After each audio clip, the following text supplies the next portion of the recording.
కాబట్టి రాష్ట్ర ప్రజలందరికీ మనవి చేస్తూ ఉన్నా, గత వైఎస్ఆర్ కాంగ్రెస్ పార్టీ విధానాలతో ఆర్థికంగా దివాలా తీసి జాతీయంగా అంతర్జాతీయంగా ఆంధ్రప్రదేశ్ అన్ని రకాల నష్టపోయింది. ఆ నష్టపోయిన ఆంధ్రప్రదేశ్ గౌరవాన్ని పెంచుతూ ఆంధ్రప్రదేశ్లో భవిష్యత్ అవకాశాలు అద్భుతంగా ఉన్నాయని ప్రపంచానికి చాటుతూ తన అపార పరిపాలన దక్షతతో ముందుకు సాగుతున్నటువంటి చంద్రబాబు నాయుడు గారికి, ఉప ముఖ్యమంత్రి పవన్ కళ్యాణ్ గారికి, యువనేత నారా లోకేష్ గారికి, తెలుగుదేశం పార్టీ కూటమికి ప్రజలందరి మద్దతు ఇవ్వాలని, ఈ వయసులో కూడా చంద్రబాబు నాయుడు గారు అంత కష్టించి రాష్ట్రం కోసం పనిచేస్తున్నాడు. ప్రజల అండా దండ ఎప్పటికీ ఉండాలని, మరో 15-20 సంవత్సరాలు ఇదే పరిస్థితి ఆంధ్ర రాష్ట్రంలో తెలుగుదేశం పార్టీ కూటమి కొనసాగితే భవిష్యత్ ఆంధ్రప్రదేశ్ చిత్రపటమే అద్భుతంగా తయారవుతుంది. ఒక్క మాట ప్రజలు చెప్తూ ఉన్నా, 25 ఏళ్ల ముందు చంద్రబాబు నాయుడు గారు కంప్యూటర్లు అంటే ఆనాడు చాలామంది హేళన చేశారు. కంప్యూటర్లు కూడు పెడతాయా, గూడు పెడతాయా, ఈ కంప్యూటర్లు పనికిమాలిన నుంచి. మరి ఈ 25 ఏళ్లలో కంప్యూటర్లు కూడు పెట్టడమే కాదు, గూడు కట్టడమే కాదు, కొన్ని లక్షల మంది మన బిడ్డలకి జాతీయంగా అంతర్జాతీయంగా బ్రహ్మాండమైనటువంటి సాఫ్ట్వేర్ ఉద్యోగాలు రావడం జరిగింది. మరి ఆనాడు ముందు చూపుతో చంద్రబాబు నాయుడు గారు కంప్యూటర్ రంగాన్ని దేశంలో ఎక్కడా లేని విధంగా ఆంధ్రప్రదేశ్లో ప్రోత్సహించబట్టే ఈనాడు 2 తెలుగు రాష్ట్రాల్లో కూడా తెలుగు ప్రజలు జాతీయంగా అంతర్జాతీయంగా ఎక్కువ మంది కీలక స్థానాల్లో ఉన్నారు, మంచి ఉద్యోగాలు చేసుకుంటూ ఉన్నారు. మరి ముందు చూపు రాజకీయ నేతకి ఉండాల్సినటువంటి ప్రథమ కర్తవ్యం, ఆ యొక్క రాజనీతిజ్ఞుడు ముందుగా భావితరాల గురించి ఆలోచన చేస్తారు. సాధారణ రాజకీయ నాయకులు అయితే వచ్చే ఎన్నికల్లో ఓట్ల కోసం ఆలోచన చేస్తారు. రాజనీతిజ్ఞులు రాబోయే తరాల గురించి ఆలోచన చేస్తారు. ఆ రాజనీతిజ్ఞుడు చంద్రబాబు నాయుడు గారు వ్యవహరించి కంప్యూటర్లని ముందుగా ఆంధ్రప్రదేశ్లో ఆనాడు 2 తెలుగు రాష్ట్రాల్లో ఉమ్మడి ఆంధ్రప్రదేశ్ ముఖ్యమంత్రిగా ప్రోత్సహించబట్టే ఈరోజు మన తెలుగు వాళ్ళు ప్రపంచం అంతా కూడా కొన్ని లక్షల మంది ఉన్నారు.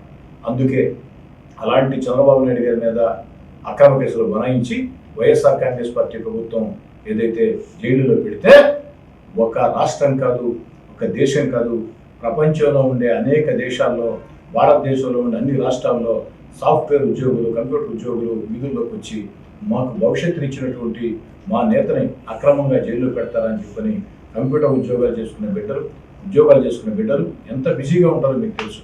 అలాంటి వ్యక్తులు మొట్టమొదటిసారిగా ఒక రాజకీయ నాయకుడికి అండగా ఉండాలా, చంద్రబాబు నాయుడు గారికి అండగా ఉండాలా, తమకి భవిష్యత్తు ఇచ్చింది చంద్రబాబు నాయుడు గారి ముందు చూపని ప్రపంచం అంతా తెలుగు వాళ్ళు ఎక్కడైతే ఉన్నారో ప్రపంచం అంతా ఎదురులోకి వచ్చారు. ప్రపంచం కూడా ఒక్కసారి ఆంధ్రప్రదేశ్ వాళ్ళు చూసింది, చంద్రబాబు గారు చూసింది.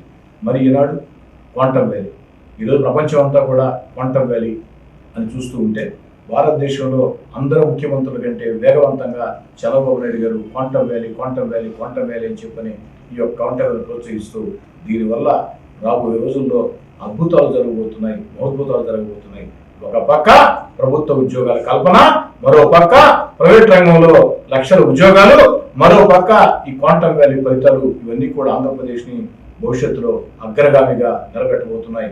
మరీ ముఖ్యంగా గత వైఎస్ఆర్ కాంగ్రెస్ పార్టీ విధానాలతో రాష్ట్రం ఆర్థికంగా దివాలా తీసినా అన్ని రకాల హామీల్ని ఒక్కొక్కటి నెరవేర్చుకుంటూ వస్తూ సంక్షేమ పథకాలను కొనసాగిస్తూ అభివృద్ధిని పరుగులు పెట్టిస్తూ పోలవరం, అమరావతిని వేగంగా నడిపిస్తూ మన బిడ్డల ఉద్యోగాల కోసం లక్షల కోట్ల పెట్టుబడులు ఆకర్షించి ఆంధ్రప్రదేశ్ని అద్భుత ఆంధ్రప్రదేశ్గా ఆంధ్రప్రదేశ్ అంటే ఆ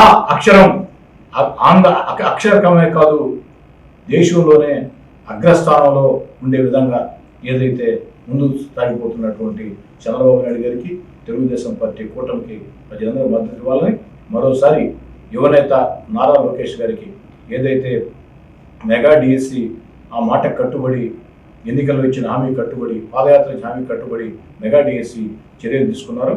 ఈనాడు జాబ్ క్యాలెండర్ను కూడా ప్రకటించిన దానికి యువనేత నారా లోకేష్ గారికి రాష్ట్రంలో ఉండే నిరుద్యోగుల పక్షాన, యువత పక్షాన ప్రత్యేకంగా ధన్యవాదాలు.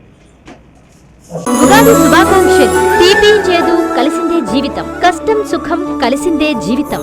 ఆ జీవితంలో ఆనందోత్సాహాలను పూయించేందుకొస్తోంది ఉగాది పర్వదినం. రాష్ట్ర ముఖ్యమంత్రి వర్యులు శ్రీ నారా చంద్రబాబు నాయుడు గారికి, ఐటీ మరియు విద్యాశాఖ మంత్రి వర్యులు యువ నాయకులు నారా లోకేష్ బాబు గారికి మరియు నెల్లూరు జిల్లా ప్రజలకు, నాయకులకు, అధికారులకు, మిత్రులకు, శ్రేయోభిలాషులకు శ్రీ పరాభవనామ సంవత్సర ఉగాది శుభాకాంక్షలు. మీ మేకపాటి శాంతి కుమారి, గ్రంథాలయ సంస్థ చైర్పర్సన్, నెల్లూరు జిల్లా మరియు మేకపాటి చంద్రశేఖర్ రెడ్డి, మాజీ శాసనసభ్యులు, ఉదయగిరి నియోజకవర్గం.